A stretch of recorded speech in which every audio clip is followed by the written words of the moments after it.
Chers amis, prenons une pièce ou un billet, mettons dans la boîte de tzedaka, mettons-le tous ensemble, toujours dans l'esprit d'Akel et dans l'esprit que la tzedaka, elle nous amène toutes les bénédictions que nous avons tous besoin, personnelles et générales. Et bien sûr, la grande bénédiction.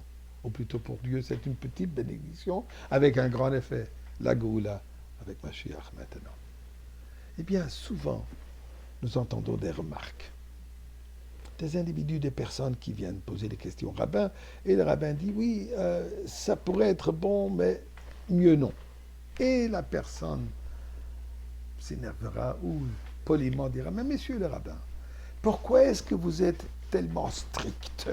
Pourquoi est-ce qu'il faut ajouter encore des interdictions? Est-ce que ça ne suffit pas juste les 613 commandements de la Torah? Pourquoi ajouter encore et encore et encore des interdictions? Eh bien, écoutez une parole de Or HaChaim Akadosh, Rabbi Chaim Ben Attar, qu'à son époque, il était considéré le Mashiach potentiel. Il dit sur le verset que nous trouvons dans la paracha de cette semaine, où Moshe Rabbeinu nous dit Shamor veshamata, retiens et observe.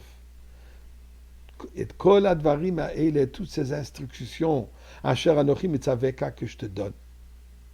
Pourquoi? Le manitab lecha ulvanecha acharecha adolam.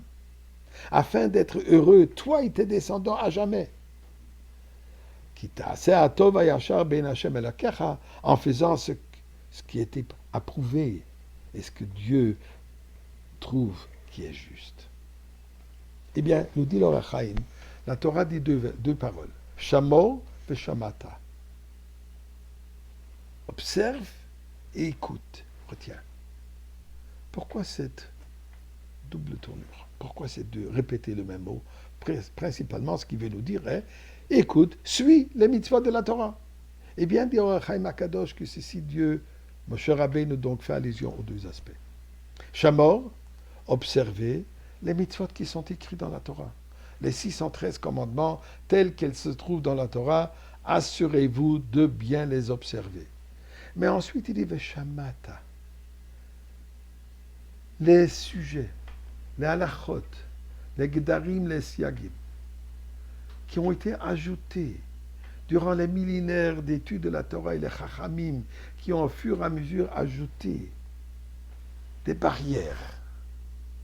Des barrières, mais pour quel sens?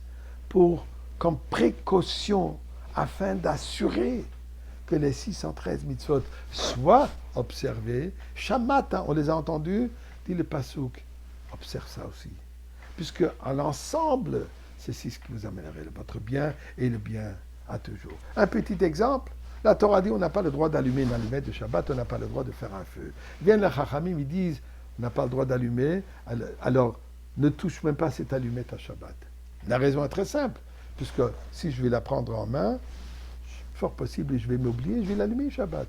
Donc les Chachamim disent, comme prévention, comme précaution, ne touche pas du tout. Et ainsi, nous avons plein de précautions que la Torah, que les Chachamim ont instituées. Ceci me rappelle une petite anecdote. Personne d'un certain âge rentre dans un magasin de Sfarim, un magasin de livres hébraïques.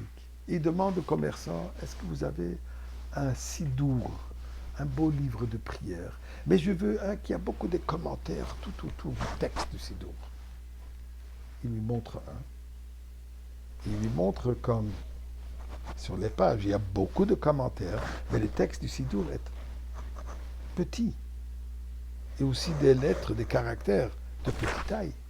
Alors il dit, vous savez, je pourrais vous montrer un sidour tout neuf, des pages bien blanches, texte avec des caractères bien grands qui sera tellement plus facile pour vous à l'œil. Il dit non, je préfère celui-là. Avec plaisir, mais ça ne vous dérange pas de m'expliquer pourquoi. Il dit écoutez, comme vous voyez, je suis déjà d'un certain âge, moi j'aime faire ma prière près de mon feu, mon fourneau que j'ai chez moi à la maison. Et là, je m'endors. Le sidour glisse de mes mains et peut attraper feu. Dès qu'il attrape feu, je l'éteins tout de suite. Alors imaginez-vous, si j'ai un sidour où le texte est complètement sur toute la page, je vais finir par brûler le texte. Je ne pourrai plus avoir de sidour, donc j'ai besoin des commentaires autour. Même si ça brûle, au moins le texte du Sidour, il reste intègre. C'est ça ce que nos Chachamim nous ont fait. Ils nous ajoutent des barrières, des précautions, que parfois peuvent avoir l'air un peu... On comprend. Mais c'est ça ce qui nous assure notre futur. C'est ça ce qui assure le futur à l'éternel, à l'éternité. Comme dit le Passouk, Ad Olam, à toujours. Ça, c'est notre assurance d'existence et de continuité de la communauté, du peuple juif. Et puisque nous parlons de prière, prions tous ensemble. Ribbon Shalom. Nous prions pour Mashiach maintenant.